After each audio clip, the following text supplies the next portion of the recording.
Hey, this is Tony. This is Paul coming at you from the Friends for Life podcast. And we're a go. Hey everybody, welcome back to the Friends for Life podcast here on YouTube. If you can, go down below, hit that subscribe button. Today, our special guest is Kim Nielsen. She is the Professor of Disability Studies, History, and Women and Gender Studies at the University of Toledo. We have a great conversation today, all revolving around disabilities, how you can get involved with the Disability Studies program, the history of disabilities. It's a really interesting podcast, so you're not going to want to miss this one. Let's dive right into it. First off, I wanted to ask, before we get into your career, how did you get involved with the disabilities community? Because I know that's not something, we just kind of both fell into it, and it's kind of something that not everyone gets into. So where did that come from? Yeah, in some ways an accident, in some ways not. I did not start my adult career intending to do this. As a young professional, I would have said that I had no interest in disability and I had no life experiences with disability. But now, of course, I look back and like everyone, I think I have tons of life experience with disability. Yeah. My extended family and, my daily routine, so many people just don't recognize it. But actually, I was trained as a historian of U.S. women in politics. And started my academic career intending to stay in that vein. And quite accidentally, I stumbled across some materials regarding Helen Keller as a political figure. Mm-hmm. And I ended up in one of those I think there's a whole lot of little white girls who really love Helen Keller. Yeah. And I was not one of those, but I became really interested in her as a political figure. And then I just went down, the slippery slope. And I became really fascinated by disability history. And then, of course, I began to realize that disability was everywhere in my life, just like it is, I think, for most people. Mm-hmm. And I became convinced, I love disability history. I think it's really effective. I became immersed in disability studies. And, here I am. Well, that's awesome. Yeah, kind of like me, I was the same path. I never really got into it, and I started working here with Tony, and it's amazing how disabilities are never in the forefront of anything. And I'm sure you've heard recently Toledo announced that they're making a whole disabilities department in the mayor's office and all this stuff. So it seems to be some good movement coming forward here locally. But so the disability studies program at UT, University of Toledo, we've heard awesome things. We've actually had some of our guests talk about it, so that's where we kind of were like, hey, we should reach out. Super. Why don't you give us a brief overview or a long overview of how that all came to be? Because it just kind of, Toledo seems to be the really place. Sweet. Yeah, to go. It does. I mean, Toledo is the center of the universe as far as this goes. Who would have thought? Right. Really, it goes back to long before my time here, but the activism and the philanthropy of the Ability Center. Mm-hmm. And they, due to their activism and philanthropy, were gifted some money, and they gifted a part of that to the University of Toledo with the agreement that the University of Toledo would start an interdisciplinary disability studies academic program. And so, everything starts slow, but it did. And we're doing fabulous right now, really growing. We have a marvelous, skilled bunch of undergraduates we work with. We're starting a graduate certificate in the fall. So, good. Have people join us. It's a 4-course graduate certificate. And, we're just continuing to grow. So it's a marvelous program. The university's committed to it. The community's committed to it. I think the faculty and students are fabulous. So when this all came together, you kind of, from what I can understand, you were kind of instrumental in being hired and to set this program up. So students coming into the Disability Studies program at UT, kind of what course can they expect to get in on, and like what's their career or what's their path through school looking like?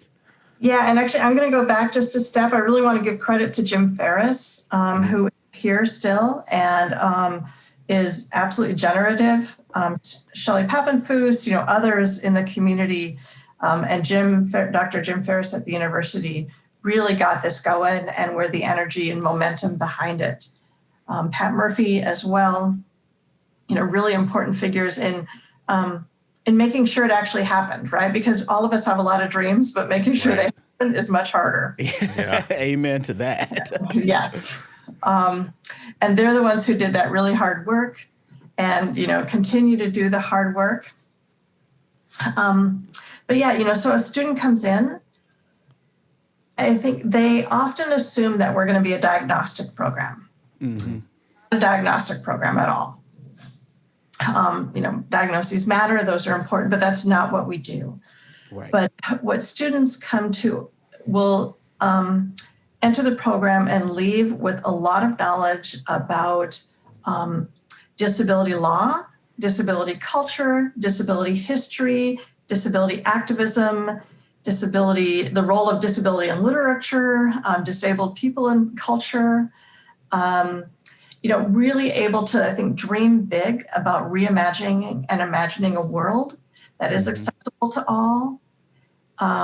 Students come away equipped to think about ableism and the ways that ableism permeates society, even in ways very important.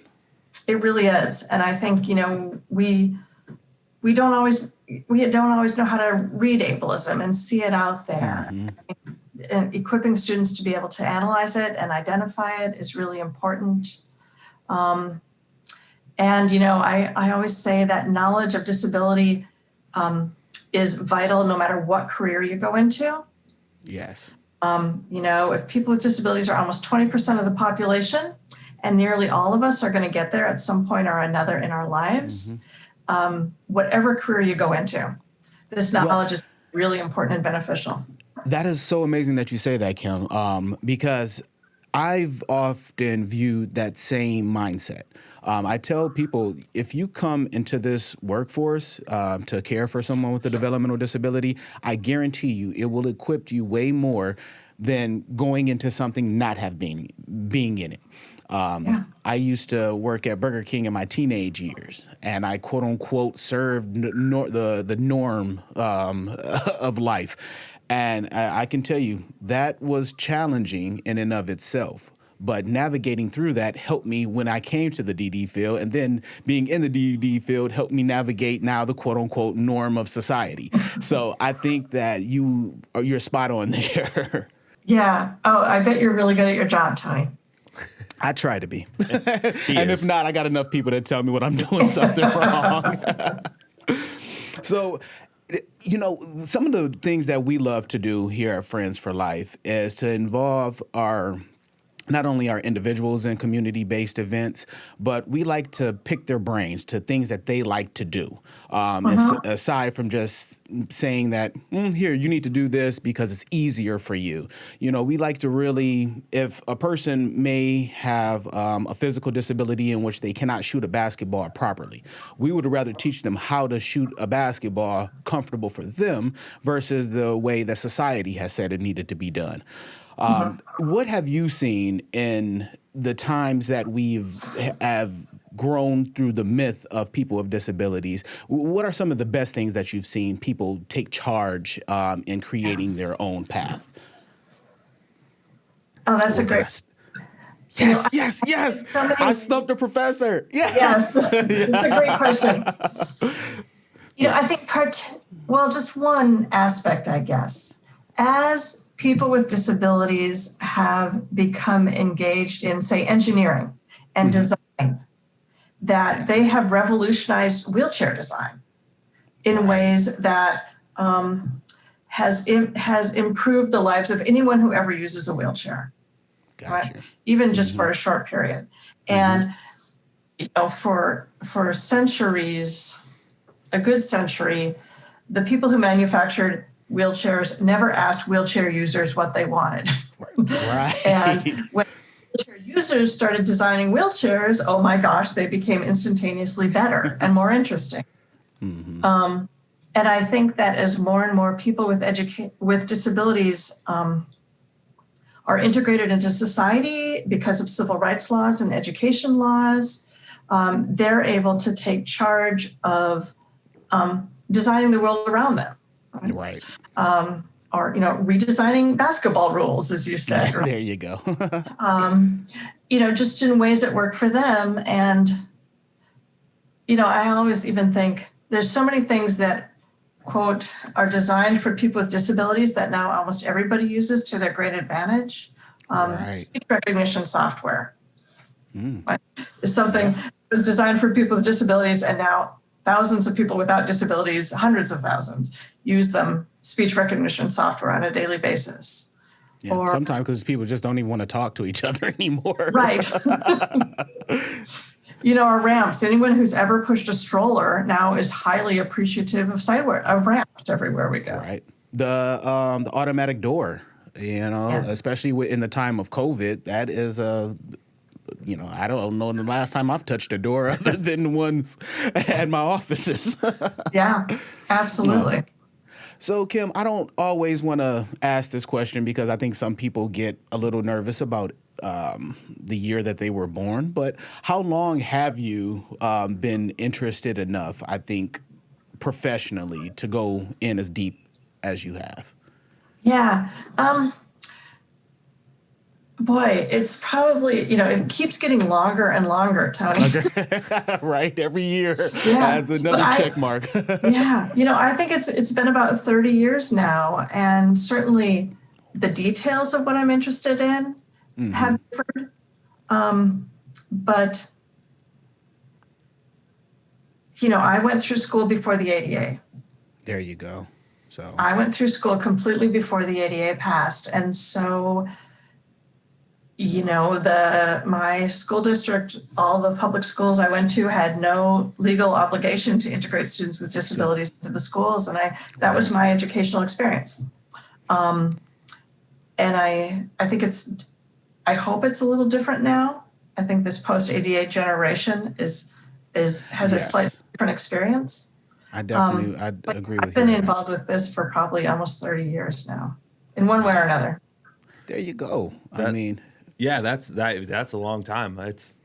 Tony's been about that long too. Yeah, that's what it feels like. I'm only 35, but yeah, I can say I got about 30 years. As I always say, though, is because my personal life was with people who had developmental disabilities. My Uncle Larry, one of the biggest reasons why I've even started this company, rest his soul, him and I did everything together.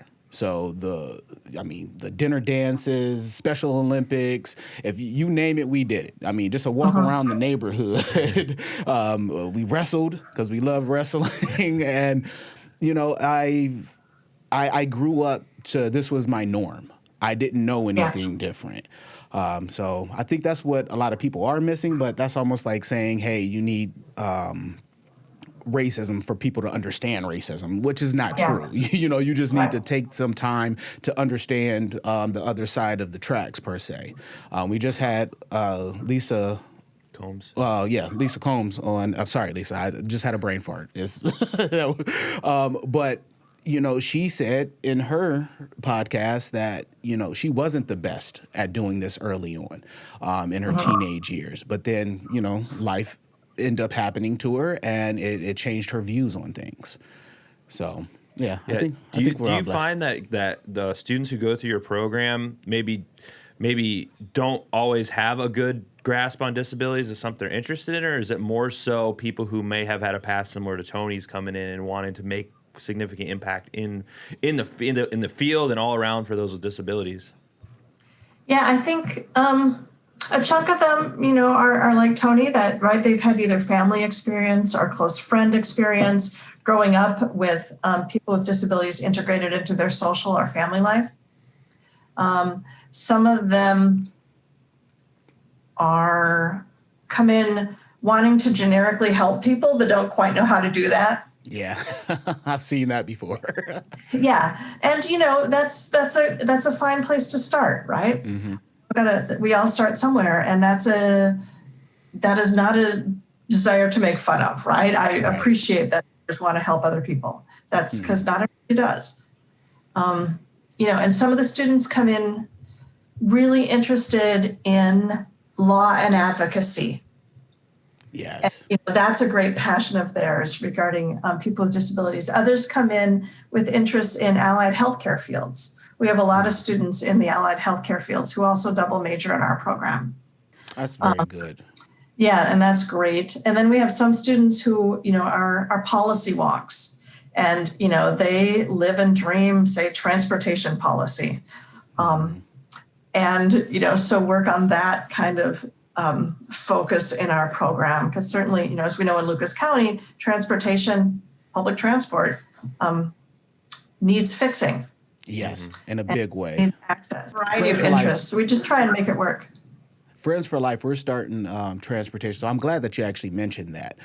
We're getting more involved with our transportation. We do currently serve people in wheelchairs and stuff, but we want it more community-based because with the funds of the city dying down, you see public transport like that cut, and, they're not able to provide the same kind of bus system or transportation system that someone in real physical need may have access or may not have access to. So Friends for Life is definitely, we saw like a need in there, especially with COVID, and we plan on doing some really cool things for transportation, and hopefully in the future can team up with the public transport system to give our feedback and let them know how well we were able to participate and help.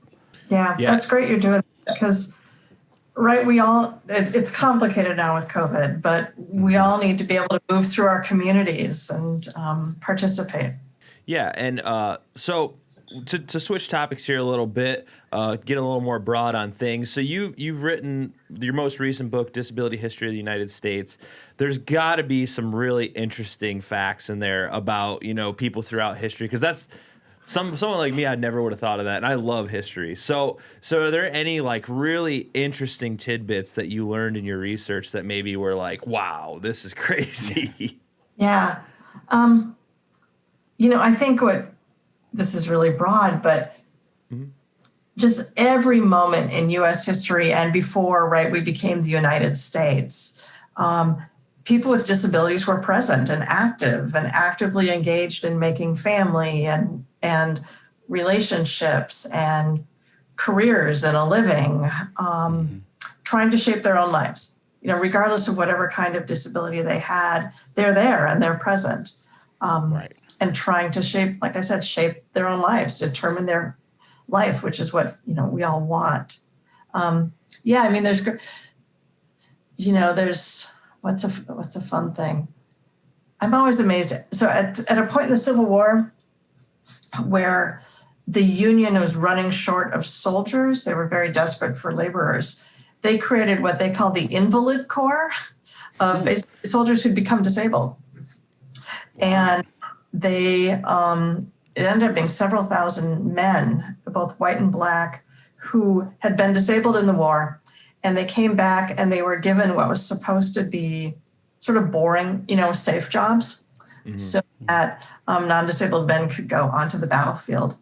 And the Invalid Corps ended up fighting several battles and winning significant battles. And at one point, I was like, the general was asked if his troops would be able to, withhold the Confederate forces. And he said, "Don't worry, my men can't run." Wow. So they're there, or, there are these, I think a really pivotal moment in determining today's policy in disability is after World War II. There was a lot of activism for the federal government to become further involved in disability policy and laws and education and job training. And there were debates in Congress about whether to put that under the social welfare arms of the federal government or under the Department of Labor. Okay. Disabled people unions wanted it under the Department of Labor, saying the Department of Labor knows how to create jobs, or, and train people for jobs and place people for jobs. And I think sadly what happened is that sort of ableism and the scent of the assumption that disabled people always needed social welfare and guidance and help won out. And disability policies and employment policies were placed under social welfare arms after World War II and not the Department of Labor. And I always wonder what would have happened if that the case. That is a very, wow. I mean, that makes me really think like the events of, the next 40, 50 years could have been completely different. Whoa. I mean, because that if you actually look at that, that is thinking how we've been thinking in the last 10, 15 years. That those are the kind of things that are put together now.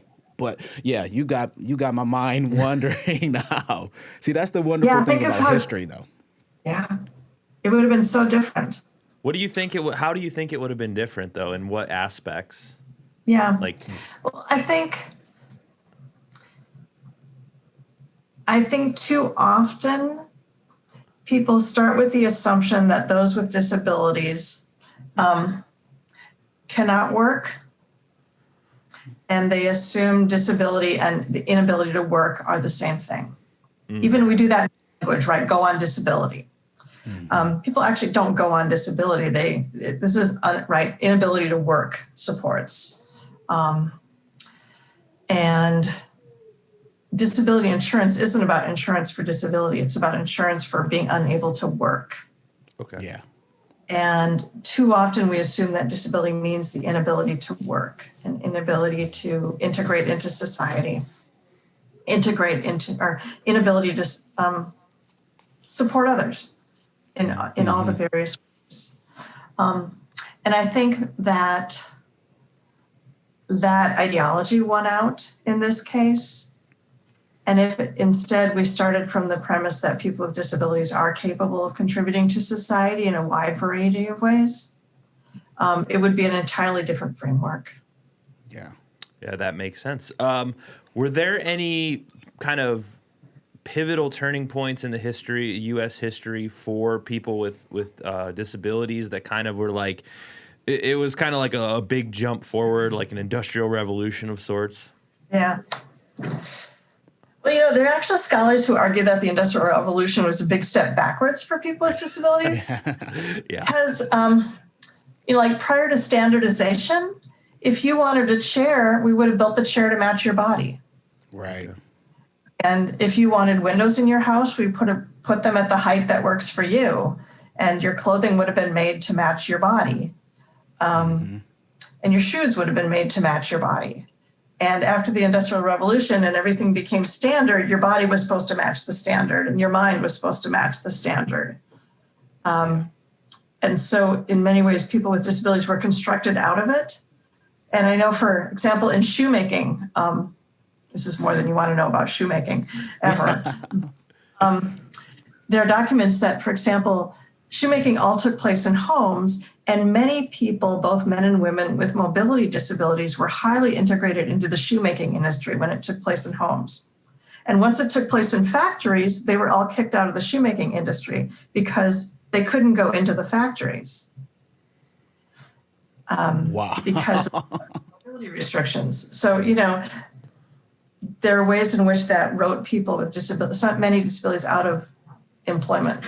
That's what's awesome about history-based learning is like a lot of people don't know about this specifically in like such a subfield of disabilities. Like people are not aware of this stuff, so it's really awesome to get that historical perspective on it. Like I never would have thought of that. Like that would be a huge step backwards just because everything's standardized now. Like it's so weird to think about, but a quick piggyback off of that. I have a neighbor, and this is, I don't want to put his personal information out there, but he does have CP, and so his mobility is very difficult at times, but he's had it since he was young.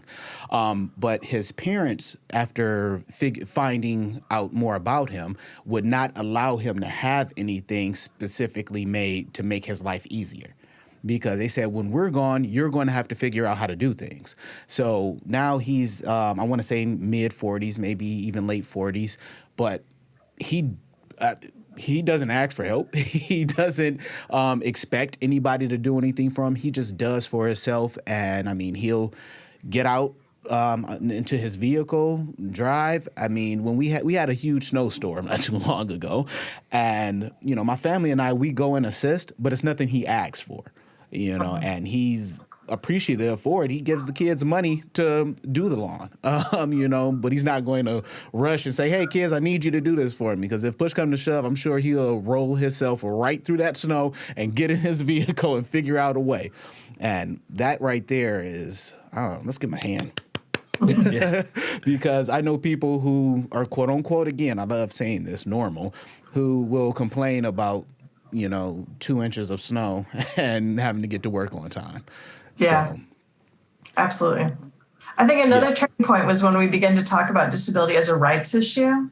Right. Correct. A right to an education, a right to housing, a right to marriage, right to relationships, right to employment. And that's really a 20th century understanding. Well, something I was talking to Tony about the other day is, it's kind of funny how, with somebody, whether they're physically or developmentally disabled, they don't, sometimes they don't work. Sometimes they're just like off and out of the public image until they do something wrong. Then it's totally fine to just like send them to jail and court and all that stuff. So it's kind of like this weird double standard. Do you think that goes back to sort of ableism, or do you think that's just kind of how built into the American law system? Yeah, I don't know if I'm answering your question, but historically, there have been a lot of people with disabilities who've ended up in jail because they have imprisoned, incarcerated, because of a lack of, the courts have not been accessible themselves, right? And policies have not been accessible. I think we as a nation have a history of being, happily spending money on jails, but not other support structures. Absolutely. Amen. And, I look at disabilities in a whole as just different ways of learning. That's how I've always had to come at it to be successful in the field of work, and also to be successful in life, because I can guarantee you there's people in my neighborhood, there's people throughout the world that I associate with in ways and times that I can guarantee you, if met early on, they would have been diagnosed with something. And this is even including myself. So I'm sure if a doctor really sat down and like, man, you got some problems.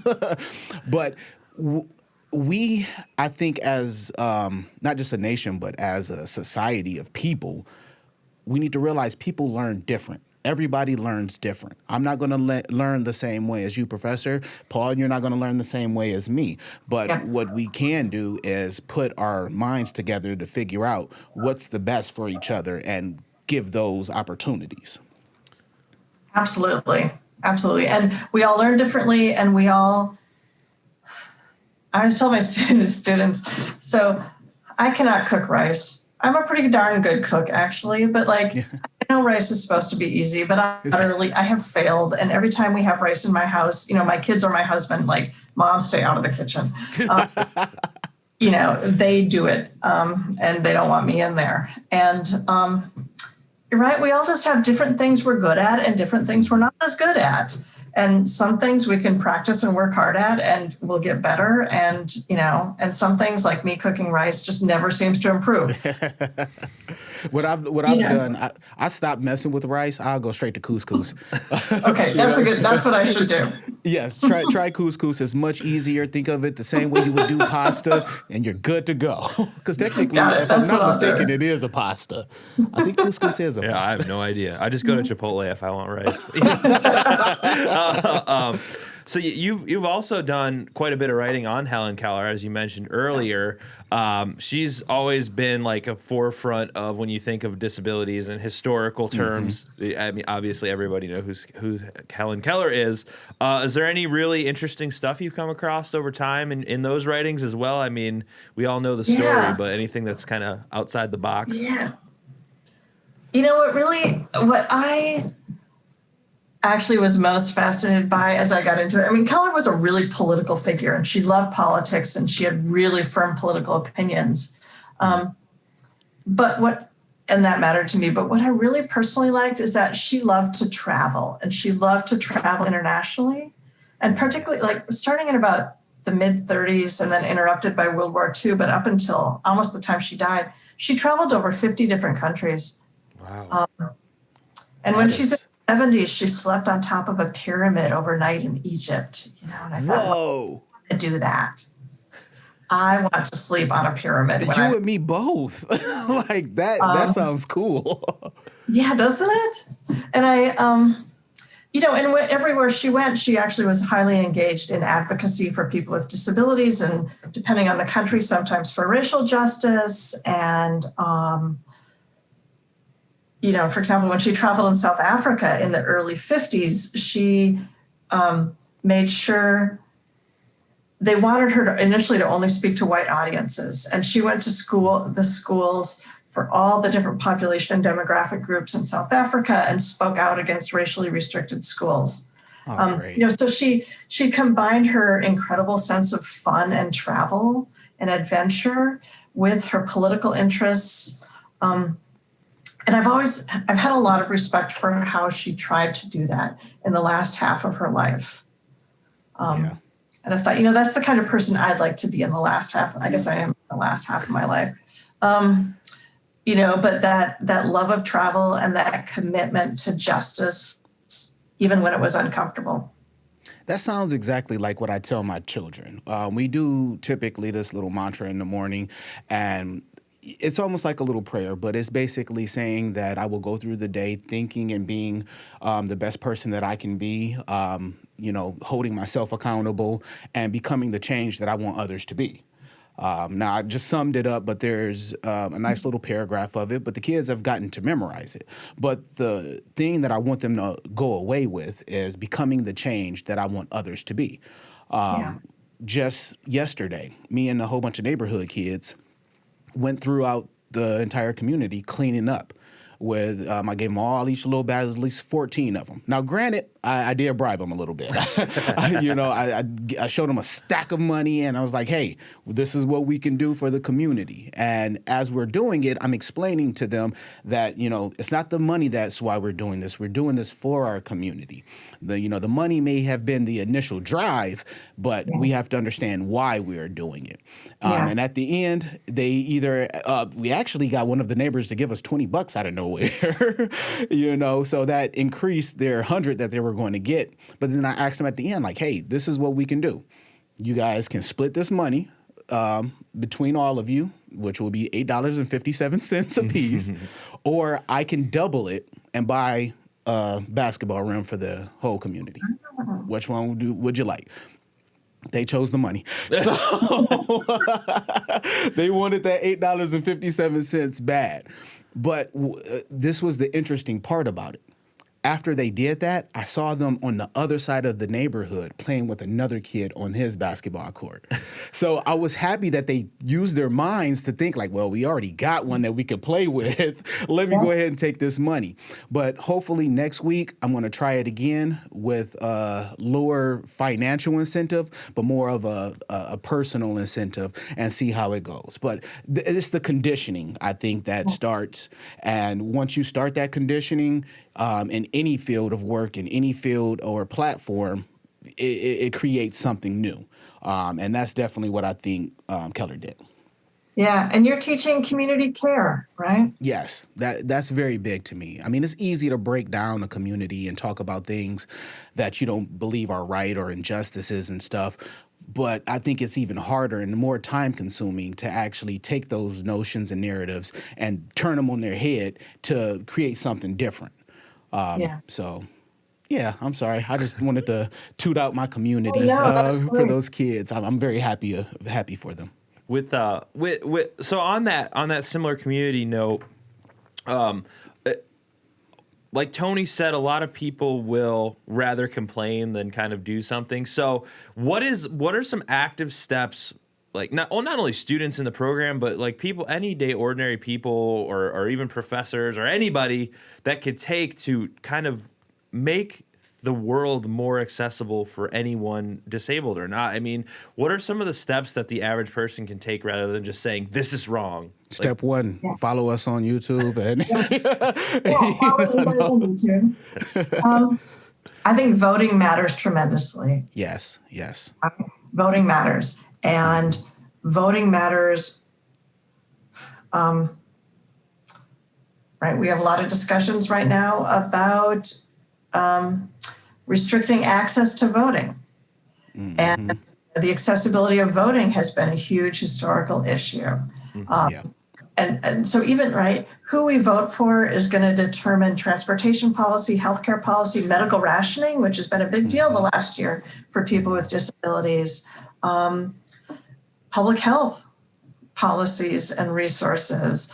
Anyway, I could go on and on. I think voting matters tremendously. And if you care at all about the lives of people with disabilities, vote accordingly. Right. Shovel the dang sidewalks. There you go. Amen. I think our language is really important. There's a lot of ableism that filters through our language. When people say that's so lame, that's a real ableist term, right? Yeah. And just an assumption that being lame is a bad thing. So I think we have to think about the ways that ableism impacts our language. With ableism, our audience is mostly people that are in the field, but could you maybe describe or define ableism a little bit, and then just kind of like a overview maybe of how that is kind of like impacting disabilities, and maybe how it's just built in, like you said, our language is built into how we talk.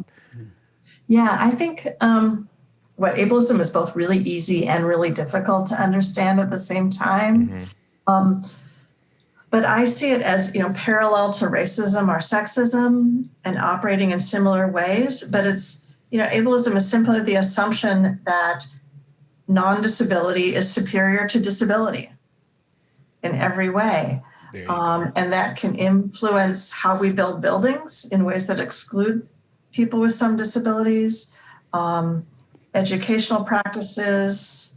Can you prohibit people with certain disabilities from living in your apartment building? So it influences policies, educational practices. I think it even influences like what we define as pretty and sexy and attractive, what we think of as smart.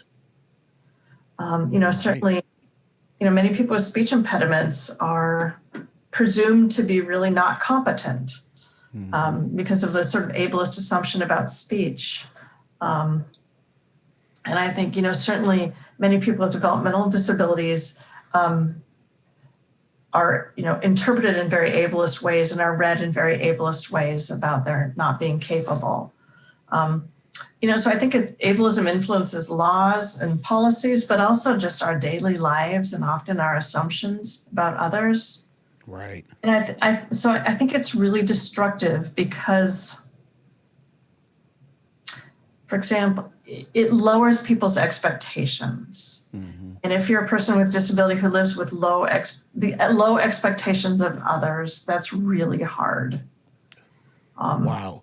That, you strike a chord in me personally, saying that, because still me being I'm not a high school graduate. I got my GED at the age of 17 and I chose a life that I think a lot of people were very nervous for.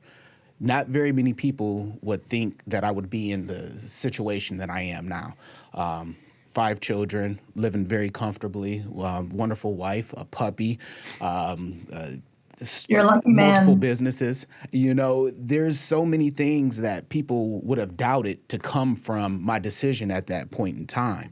So, you give me chills when you say that, because I can only imagine what somebody, like, let's say I had a physical disability coming out. I mean, the struggle would have been even harder.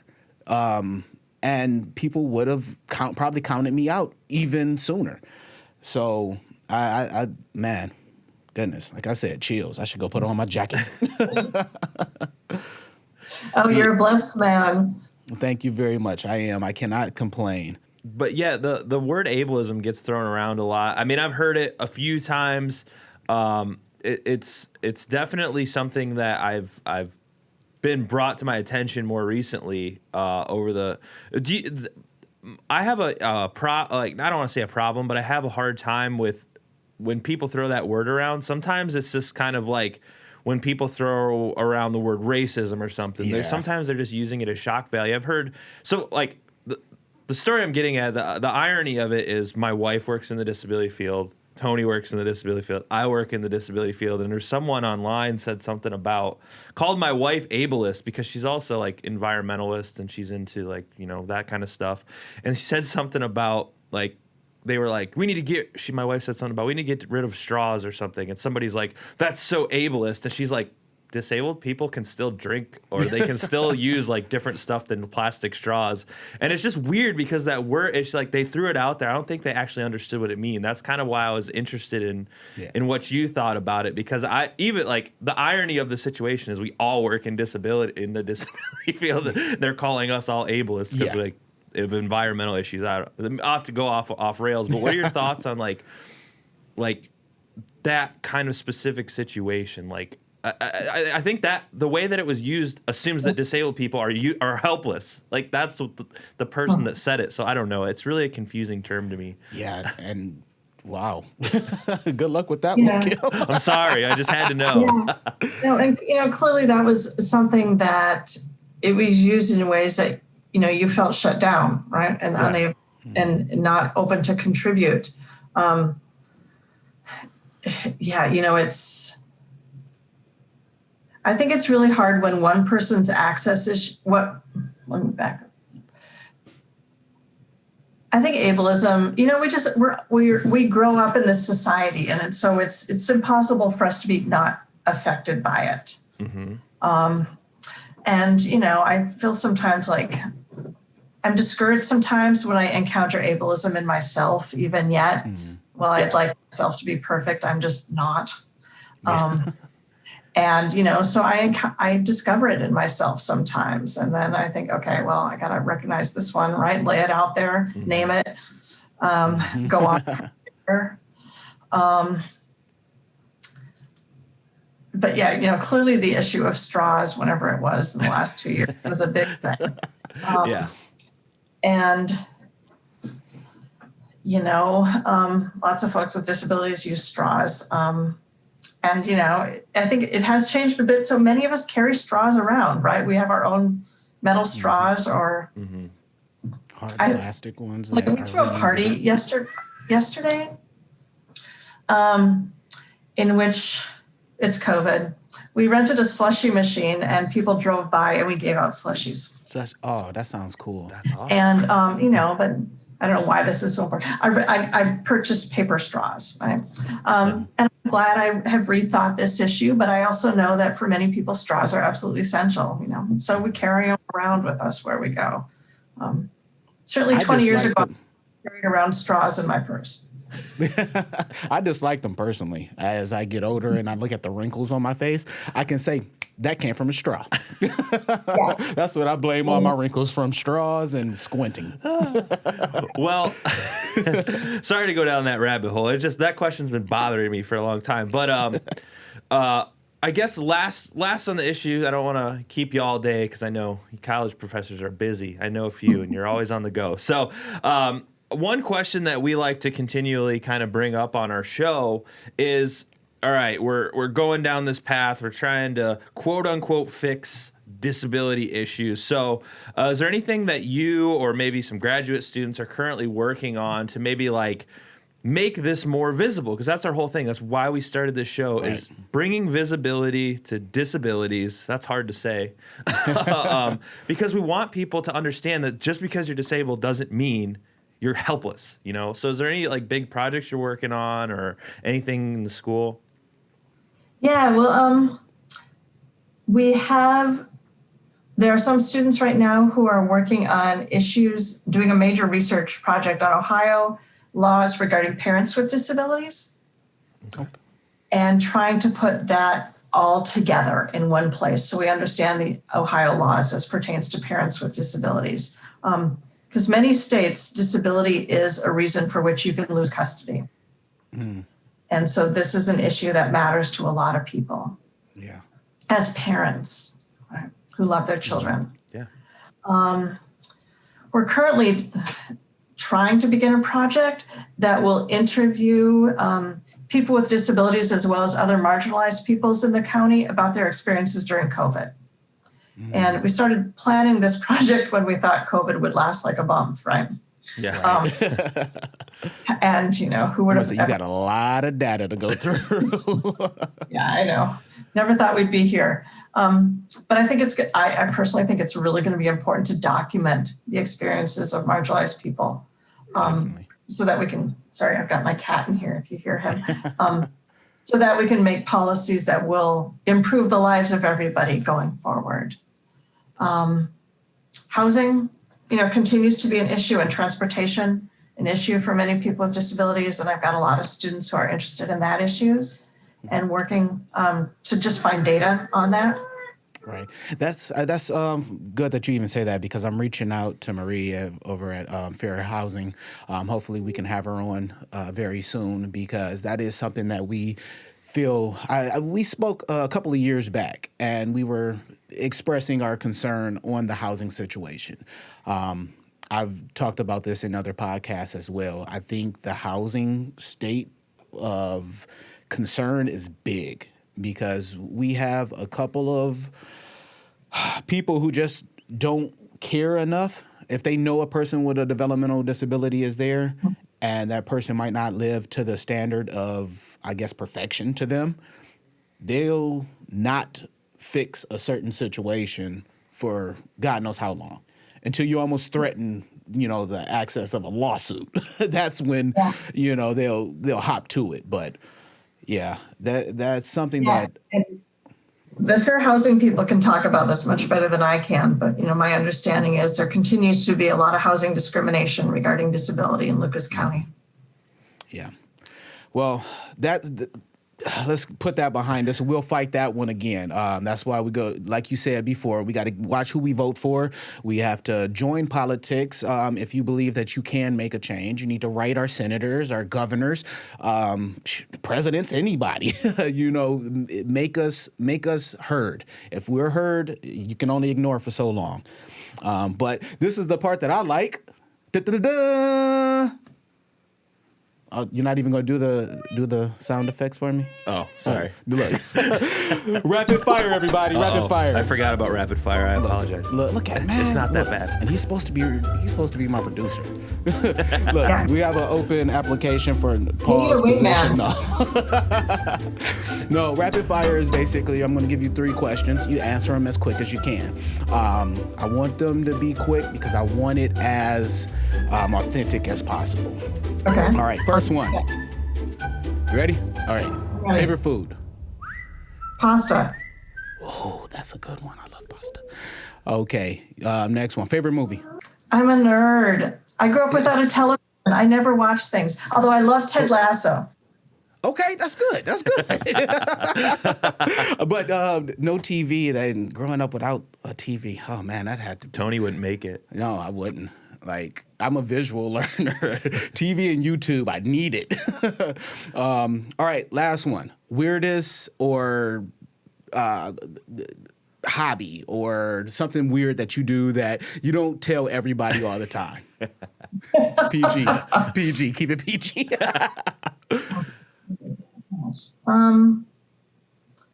I drink way too much Diet Coke. Okay. Do you like it from the bottle or are you like it from the tap? The can. The can. Yeah. Oh, yes. And it's so amazing to me.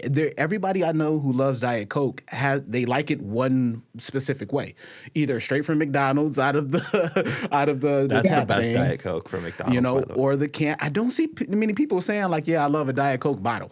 Like, yeah. Yeah, I will argue I like Coke Zero better, but that's a different podcast. But I started controversy. Those are fun words. Who likes Coke the most? who's the, oh my goodness, the CEO, not even the CEO, man. Never mind. I don't know what he's talking about there. I'm lost. But before we go, if you could let people possibly know where they can learn more information about the Disability Studies program at University of Toledo, and then we'll wrap it up. Yeah, we'd love to have people come. We got people of all ages as students, career backgrounds, personal backgrounds. I just Google University of Toledo Disability Studies and you'll get our website and contact info, and just contact us and we'll do our best for you. Yeah. Well, thank you, Kim, so much. I'm glad you came on and shared your knowledge with us. And we appreciate you coming on. And hopefully we can keep in touch and maybe make some change in the world down the road for everybody with disabilities. We'll make sure there's links all over the place for your books and all of that stuff. I mean, that sounds great. Well, it's nice to meet both of you. Thanks for your work. Hey, everybody. Thanks for listening to this episode of the Friends for Life podcast here on YouTube. If you can, go down below, hit that subscribe button. Thank you guys for watching today. I want to thank Kim for coming on and sharing her information. If you want to learn more about the Disability Studies program at the University of Toledo, you can head over to the University of Toledo's website, search Disability Studies. It'll come up. If you are interested in learning in this field, growing with this field of disabilities, you'll definitely want to check out that program, whether you're from Toledo, whether you're from Ohio, whether you're from anywhere in the United States or the world. Awesome program, awesome opportunity for you. So thanks for watching. We will see you next time.